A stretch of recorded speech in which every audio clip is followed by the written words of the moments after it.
Hola amigos y bienvenidos a Raíces en la Mesa. En este podcast indagaremos en la cultura y gastronomía mexicana, donde emprenderemos un viaje conociendo las maravillas de la gastronomía mexicana.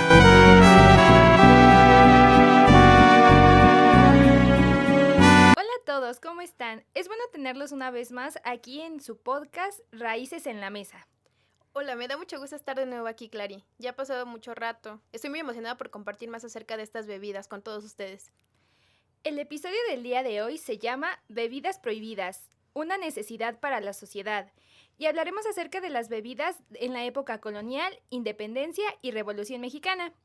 Para ponerlos en contexto, en el episodio anterior llamado Bebidas Prehispánicas, justo como su nombre lo dice, pues hablamos de las bebidas prehispánicas, las cuales fueron un rico atole, el refrescante pozol, un fermentado tepache, el pulque, la bebida de los dioses, el maíz convertido en bebida con el tesguino, el colonche rojo como la sangre y el tejate con su caracterizada espuma blanca.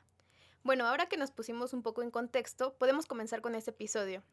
Como bien sabemos, con la conquista llegaron muchos ingredientes y también nuevos métodos que se aplicaron dentro de la gastronomía mexicana. Pero, ¿qué es lo que se bebía? ¿Cuáles eran las bebidas que se siguen conservando y cuáles son las que se crearon? ¿Qué bebidas surgen en esta época? Vamos a descubrirlo. Primero, la época colonial. Sabemos que este inicia cuando Hernán Cortés derrota a los mexicas y se apodera de Tenochtitlán. Y así surge la Nueva España, iniciando este periodo entre 1521 y termina en 1820 aproximadamente. Aquí comenzaron las bebidas destiladas, ya que cuando los españoles introdujeron los primeros alambiques, esto fue para la destilación y así se creó el mezcal. Sí, Clary, de hecho el mezcal surgió pues de una bebida prehispánica que en ese entonces le llamaban maguez. A las hojas se les quitaba la corteza y los nervios. Después esas eran asadas y las cocían pues en hornos de tierra, ¿no? Y cuando ya se sometía al proceso de destilación se le conocía como vino mezcal. Y de hecho pues se le llamaba vino porque asemejaba el proceso con el vino. Sí, tienes razón, Abril. Incluso encontré que en las primeras descripciones del mezcal las proporciona Domingo Lázaro Arregui, en su descripción de la Nueva Galicia, escrita alrededor de 1621, y les voy a leer un pequeño fragmento, que dice: los mezcales son muy semejantes al maguey y su raíz y asientos de las pencas se comen asados y de ellas mismas, exprimiéndolas así asadas, sacan mosto de que sacan vino por alquitara, más claro que el agua y más fuerte que el aguardiente, y de aquel gusto, y aunque del mezcal se comunica muchas virtudes, úsanle en lo común con tanto exceso que desacreditan al vino y aun la planta. Pues aquí este fragmento hace una comparación pues con la preparación del vino, que es lo que ellos tenían en ese entonces, y pues comparan su forma de preparación. Ok, ahora, si hablamos de esto también existen varias clases de mezcal. Por ejemplo, podemos mencionar el mezcal corriente, que este se extraía por alambiques con un conjunto de agua y maguey chaparro cocido.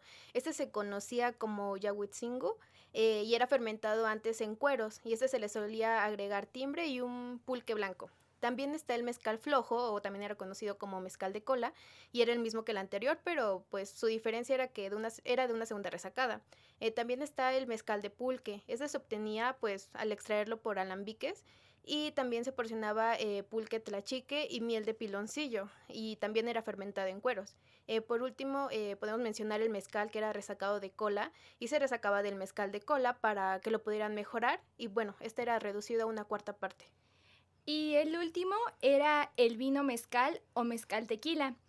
En las primeras décadas después de la conquista, pues nació la bebida como un fermentado de la planta del agave y posteriormente con su influencia árabe hispánica se destiló en alambiques introducidos al continente.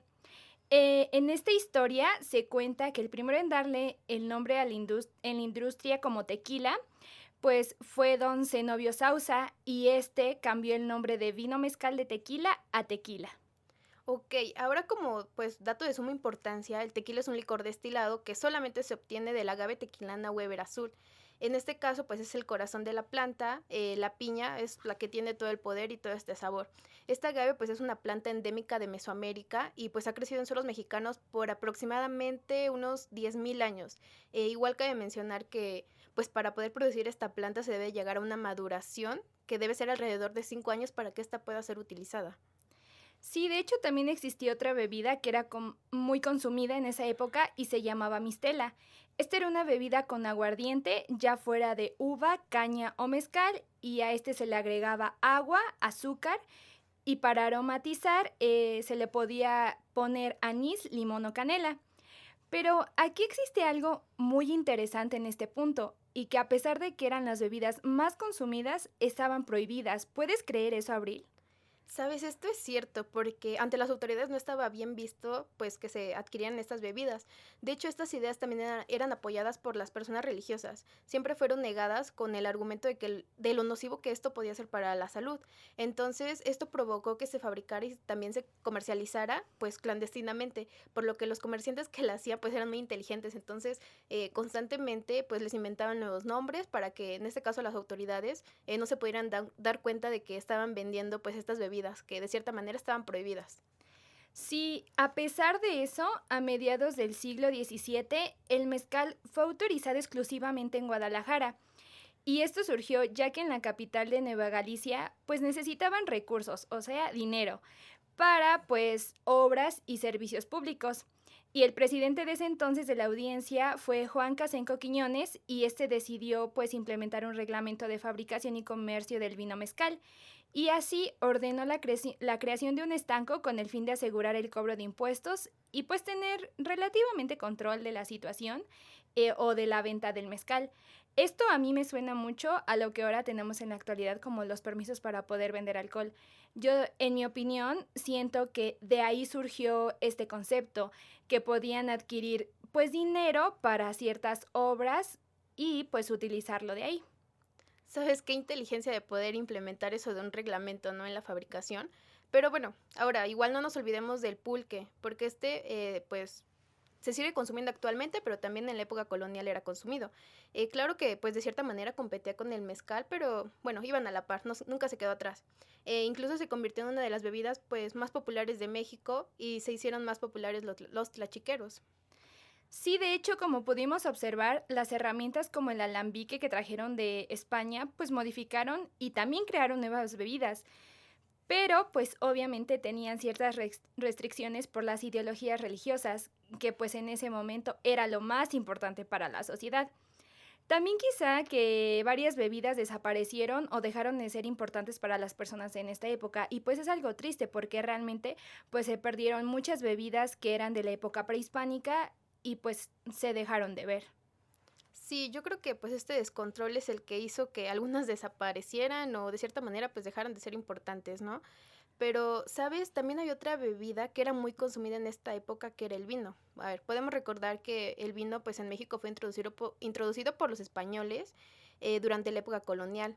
En esa primera etapa, pues los españoles, principalmente a través de los colonos y los misioneros, pues iniciaron el cultivo de la vid en varias zonas del territorio que en ese entonces pues era Nueva España.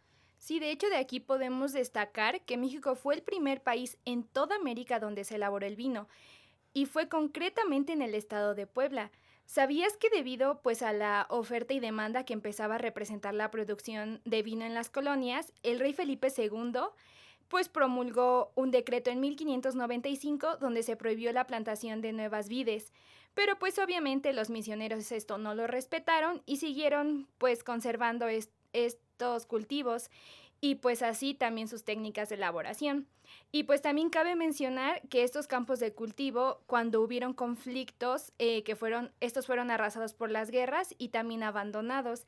Y pues esto provocó un estancamiento en la producción y el desarrollo vinícola. Qué interesante todo lo que nos estás contando, Clary. Pero ahora vamos para la época de la independencia. Sabemos que la independencia pues surgió el 16 de septiembre de 1810, cuando el cura don Miguel Hidalgo y Costilla pues convocó al pueblo de Dolores de Hidalgo a través de su repique de campanas de la iglesia para levantarse en armas en contra de los pues dominios españoles. Para esta época, ¿sabías que en los momentos de guerra estas bebidas alcohólicas eran una de las que se consideraban como herramientas, porque pues eran importantes para ellos, porque al tomarlas, pues se podría decir que podían combatir al enemigo y también podían aguantar las pesadas y desgastantes jornadas con las que ellos hacían? Sí, de hecho, como lo mencionas, había tres bebidas importantes en esta época, que seguían siendo el pulque, el mezcal y el aguardiente. Pero independientemente de eso, surgió un mayor problema aquí, que fue la extensión de la embriaguez. De hecho, en aquellos tiempos lo mencionaban como coraje líquido al grado de llegar a la embriaguez cotidiana en plenos conflictos bélicos. Esto, pues, las bebidas fueron los principales imanes que atrajeron a los primeros voluntarios para sumarse al conflicto independentista. Esto, pues, desgraciadamente, acaba con un hecho o el mito de que los héroes se enfrentaban a todo por el amor a la patria, pero más bien yo lo definiría como más amor al vicio. Tienes razón, pero por otra parte igual no podemos olvidar que la sociedad atravesaba pues una época llena de pobreza, de inseguridad, de maltratos e incertidumbre. Entonces para todas aquellas personas pues el alcohol también funcionaba como un relajante o estimulante, porque como se enfrentaban a todo este tipo de problemas, pues se cuestionaban el hambre y el miedo que realmente no sabían qué es lo que iba a ocurrir con las rebeliones que pues estaban insurgiendo. Incluso el historiador William Taylor, quien visitó el territorio en esa época, pues llegó a describir que se había extendido la embriaguez en buena parte de la Nueva España y también se alcanzaban niveles alarmantes. Yo creo que por esto que estás mencionando se creó el llamado Juzgado Privativo de Bebidas Prohibidas y esto fue para controlar la fabricación y venta ilegal de estas bebidas. Pero pues honestamente no fue suficiente y se les fue la situación de las manos, y más porque existía un lugar en donde no estaba prohibido, como ya lo mencionamos, que fue en Guadalajara. Entonces, pues también por todo esto, así surgieron las pulquerías. Este era más un gran centro de recreación, pues para las clases bajas, y aunque muchas veces lo intentaron prohibir, pues realmente fue en vano, ya que siempre habría nuevos lugares clandestinos. Sabes, de hecho, en 1901 había más de 1,300 pulquerías que daban servicio dentro de la Ciudad de México. O sea, podríamos hacer un cálculo de que había una por cada 300 habitantes. Sabes, esto es impresionante porque pues es una situación que se le salía de las manos, o sea, realmente, y de cualquier manera o en cualquier lugar se podía ver a la mayoría de las personas borrachas. ¿Te imaginas cómo sería esto? Pues mira, en mi opinión, yo creo que esto realmente era un problema social porque por más que lo intentaban, o sea, tal vez tú como autoridad, pues realmente no era que pudieras poner pues no sé, o sea, que realmente se hicieran las reglas o que se llevara a cabo. Entonces, yo creo que todo esto sí, se salió totalmente de las manos. Sí, yo coincido contigo, creo que pues no hubo un control. Pero a pesar de esto, lo dejaremos un poco de lado e iniciaremos con la época de la Revolución. Sabemos que este fue un suceso muy importante dentro de la historia de México. Este marca su inicio en 1906, cuando la organización del Partido Liberal y la huelga de Cananea irrumpieron en el escenario nacional como movimientos que marcaron el acabamiento del porfiriato. Y para concluir, se promulgó la Constitución de 1917, y que consiguió como normas fundamentales todos los principios políticos, sociales y económicos que fueron la bandera de la revolución. Bueno, pero ahora si hablamos de la herencia culinaria que esta época dejó en nuestro país, podemos mencionar el pulque y el aguamiel. Por ejemplo, no sé, ¿alguna vez has escuchado que eran los famosos de esta época? O puedo decirte que el pulque y el aguamiel, de hecho, eran las bebidas pues consideradas por excelencia, puesto que pues eran aquellas que embriagaban suavemente y pues lo tomaban en cantidades razonables. Además, pues lo tomaban como un elemento que de cierta manera era parte de su nutrición. Sí, aparte del pulque, también estaba el mezcal, que era incluso más barato. Un aguardiente que se fundó las bases para lo que hoy conocemos como el tequila.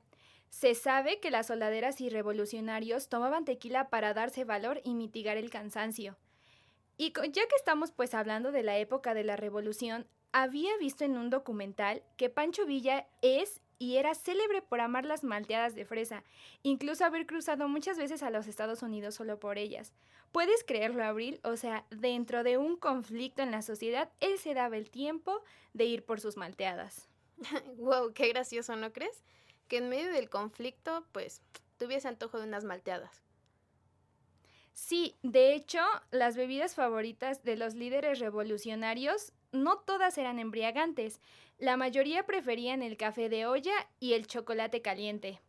Cierto, mira, pues al parecer en esta época no todo era alcohol, porque también se piensa, ¿sabes? Que el café de olla pues surgió durante la Revolución Mexicana, cuando las adelitas pues lo preparaban a los combatientes durante las fogatas nocturnas, pero, o sea, suele pensarse que su origen de este pues es prehispánico, pero realmente es una idea errónea, porque pues el café no existía en México hasta el siglo XVIII. De hecho, entiendo que su método de preparación es muy sencillo y que hasta la fecha pues creo que lo seguimos conservando. Solo se necesita agua hirviendo, café, canela y piloncillo o azúcar. Después de agregar los ingredientes al agua, se deja que el café suelte su sabor y se resblandezca, para luego servirse con ayuda de una coladera. Pues sí, de hecho lo seguimos manteniendo hasta la fecha, pero sabes, también en esa época, o sea, cabe mencionar que igual y no podemos olvidar la bebida favorita de Victoriano Huerta. De hecho, el coñac era su favorito. Según el historiador Alejandro Rosas, Francisco Villa le concedía, o sea, todavía le concedía como un trago de Genesi, o sea, Genesi pues es un licor que pues pertenece al coñac, y se les daba pues antes de fusilarlos, ¿no? Entonces también Emiliano Zapata pues era quien acudía seguramente al coñac. Y también, como dato, pues esta bebida se acompaña en los eventos que cambiarían pues la historia de México. En 2010 se lanzó una edición especial Genesi, que pues de hecho pues conmemoraba el centenario de la Revolución Mexicana. Y pues ya que estamos hablando como de datos curiosos, ahora recordando, también existía otra bebida que se vendía en los puestos callejeros de esta época. Estas eran infusiones, o como comúnmente los llamamos ahora, pues son tés, que estos eran de hojas de naranja o canela, pero este tenía el famoso piquete, como lo llamamos, que pues era un poco de alcohol, y de aquí surgió el término té por ocho, que básicamente ahora es un mexicanismo que usamos pues para referirnos a las personas que están en estado de ebriedad y pues viven en la situación de calle. Pero en ese entonces, cuando lo compraban, lo vendían y lo pedían como dame un té por ocho, porque costaba 8 centavos. ¿Puedes creer eso? Ok, bueno, ahora todo tiene sentido del por qué el término té por ocho. Pero bueno, sabes que además se cuenta que los hacendados pues recibían el pulque directamente de los pues tinacales, que era pues donde se almacenaban, y junto con el aguamiel pues lo podían acompañar con sus platos tradicionales. Pero sabes, también existía un problema porque pues el pulque era completamente requerido y pues obviamente tenía una demanda con los revolucionarios, pero llegó un punto donde hubo completamente un desabasto, pues ya que donde las hacían, pues dejaron de producir el pulque porque las vías del ferrocarril fueron obstaculizadas para esta bebida. Sí, tienes razón, Abril. De hecho, se le marcó como una veda para el pulque y no se abrió ningún expendio. Esto fue por la caída de Victoriano Huerta y así se prohibió su consumo entre 1915 y 1916, ya que tenían el temor de que los disturbios se podían ocasionar por las personas borrachas. Pero al final el pulque volvió a ver la luz con la entrada del ejército carrancista a la Ciudad de México y se volvieron a abrir las puertas a la pulquería. Bueno, pues hasta aquí es nuestra información del podcast y podemos concluir, en mi opinión, que fue una época de las bebidas alcohólicas completamente. Como lo dice el título, era una necesidad para la sociedad en ese entonces, ¿no? Ya que pues para tener valentía y poder pues incluirse a los movimientos como el de la independencia o la revolución, pues debían de tomar mucho valor y pues se lo daban con las bebidas alcohólicas. Siento que hasta este punto eran como lo más top, era lo que consumían y también pues solamente había dos tipos de clase.